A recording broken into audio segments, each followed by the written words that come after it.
All right, talking to us from Toronto, Ontario is Phil MONIZ, who had a short film, Blood of Bishop, playing at our July Film Festival. How's it going, Phil?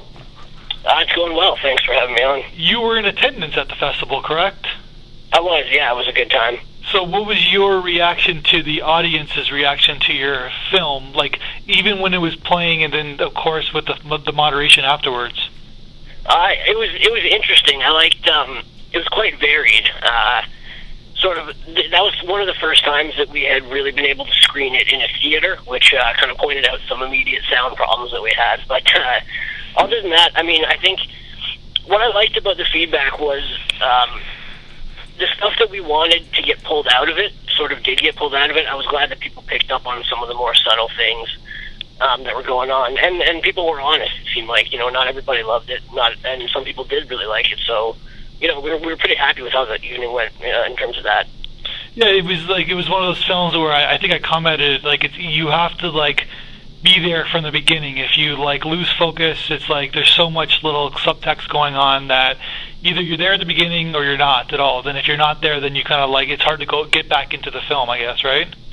Well, definitely, and it's funny because my background is in writing, and sort of the way I approach everything, it's very structured. And with this one, we sort of, because of sort of how the project started, we wanted things to be really ambiguous. And so, yeah, you definitely have to kind of be in, or else, you won't. There's a lot of kind of feeling and theme going on. So, in terms of if you kind of lose the plot, that's not a huge deal. But if you're not really paying attention to some of the more subtle things, then it doesn't make a whole lot of sense. And one of the guys in the audience was saying about your film, it's all the exposition came from the dialogue.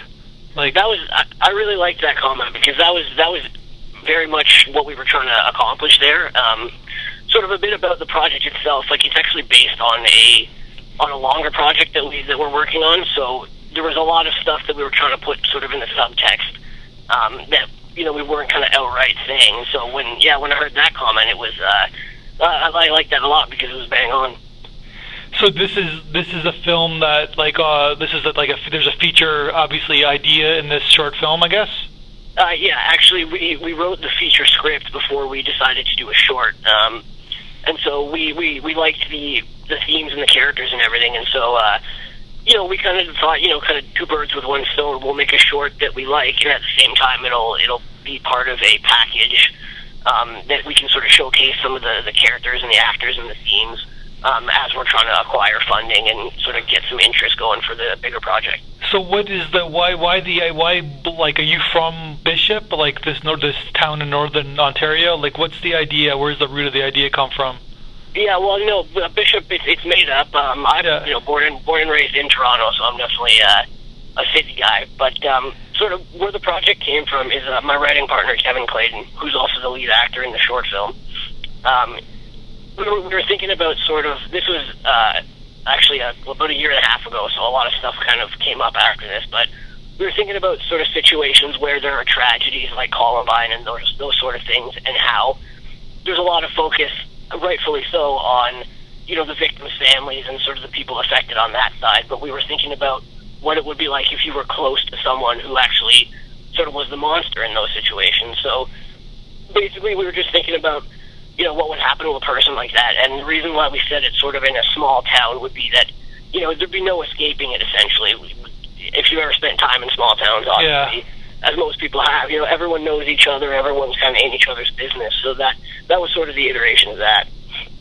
I gotcha. So then it's sort of like the domino effect of a tragedy, like say the Connecticut mass shootings or whatever. If you're from that family, it's you're kind of you got to leave town, I guess, in a lot of ways, right? Well, exactly. And sort of what we were trying to get to in the short, and what is obviously fleshed out more in the feature, is that sort of he obviously feels that way, which is why he left for sort of the years in between the incident and where the movie takes place.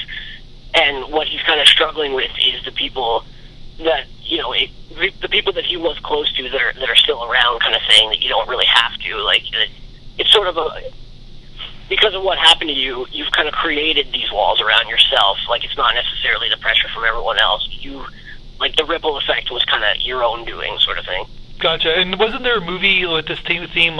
We Need to Talk About Kevin. Was it? It's a novel too, right? It's funny when we were originally writing the feature was when we first heard of that, and so it was at the same time it was kind of a little irritating because whenever you're working on something and similar comes out, but at the same time it was also a little bit encouraging because it sort of showed that maybe we had hit on something that people are thinking about at this time. So, and then that was all kind of we were writing this kind of at the end of 2011, and then obviously all the stuff that happened in the States in 2012 kind of really put this back into the forefront in everyone's minds. Yeah, in a lot of ways, like timing is everything. And, yeah.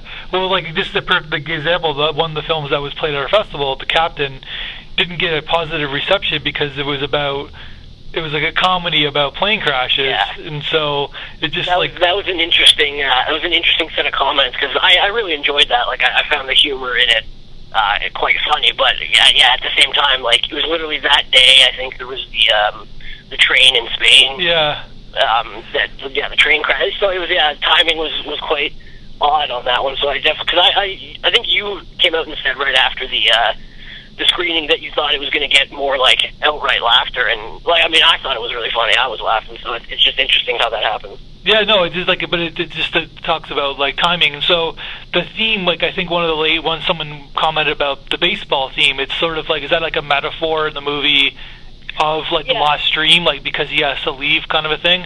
That's basically exactly what it is. We don't really flesh it out much in the short version. Yeah. But it's part of his past, and it's part of his past that he had to leave behind because of all these things. And so it's basically that's exactly it. It was sort of represents. It's kind of like the physical representation of the lost dream and everything that he had to leave behind because of what happened.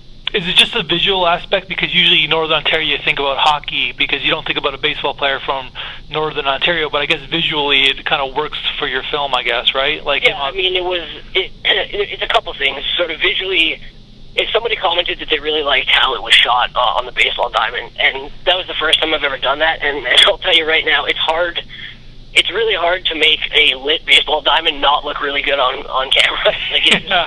We brought lights, we didn't use any of them, we just turned on the house lights. We decided on baseball because right now in Canada there's a lot of really good young baseball players sort of coming up, and it's less, we're all so obsessed with hockey, and I'm a huge hockey fan as well, but it's, and then kind of with the Jays right now, it was it felt right to sort of focus on that. Plus, it's a lot cheaper to shoot on a baseball diamond than it is in a hockey arena. The Jays, they stink. Sorry, I'm a big baseball fan. Yeah, again, this was, we shot this in April of last year, so that was right before kind of the wheels came off last year, and then this year hasn't been too fun to watch either. No, I'm just, because I think I'm such a nerd, I knew that lorry that would use in the radio broadcast kind of a thing. Yeah, it was fun you picked up on that, because we got some, we sent an email to Sportsnet, because I listen to a ton of the sports talk they have going on there, and they graciously, sent us a clip that we could use. So we were really thankful for that because it just made it seem a little more legitimate with the, recording that radio footage and everything. So is the feature your next project? Like, are you looking to do this features kind of story? That would be kind of the. I have never shot a feature myself, so that we've been working on this kind of as our first big project that we want to do. Currently, I'm working on a couple other short things, and I've been doing a lot of writing. So, in terms of my next big project, but we're not really in any rush because we sort of the team knows we got a little bit of cutting our teeth to do before we can really sort of acquire all the resources we need to put it together. You have like some of a comedy background, you've done some comedy, right? I've done a little bit of comedy writing and some comedy shorts.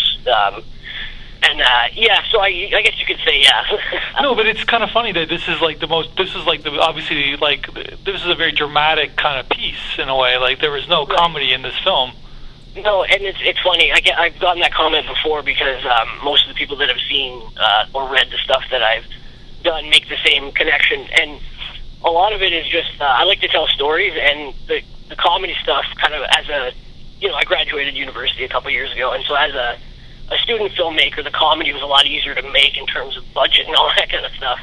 So I don't know. I mean, it's kind of hard to nail down, I guess, what I want to do in terms of like what sort of things I like to write, but I'm a big proponent of, even heavy drama has to have a bit of levity and a bit of comedy too. Of course, so yeah. I don't, and as most people know, so like for example, I'm a big fan of The West Wing. Grew up watching that, and yeah. It's a heavy drama show, but the biggest pull is that it's really funny. Wow, you and I got a lot of common. We're both baseball fans. We're both like West Wing fans. Like, oh my God, like what's? No, it's kind of funny. I'm like, I've seen every episode. Like, I've reviewed every episode of that show. Oh, it's a great show. Season 5, but then it makes a comeback at about mid-time season 6. But yeah, I think because season 4 was when Sorkin stopped, right? So yeah, it took them a little while to get their footing again. But yeah, I mean it's a great show. I felt it made a good comeback at the end. Like season 7 was pretty. I like the parallel. Like I thought it was pretty solid. Oh yeah, absolutely, and it was interesting because it was like with the new campaign and everything that wasn't something they'd explored before, so it was new territory. If they made Alan Alda the president, I think that would have been a better ending. But whatever. Yeah, I mean, you can. Yeah, I think they did a good job either way. So, but yeah, it's definitely probably my favorite show. Okay, sorry. No, it was cool. Yeah, no, it's just funny. It's just like it's very rarely do you hear someone say that they're a big fan of West Wing, especially in Canada. So it's too rarely, in my opinion.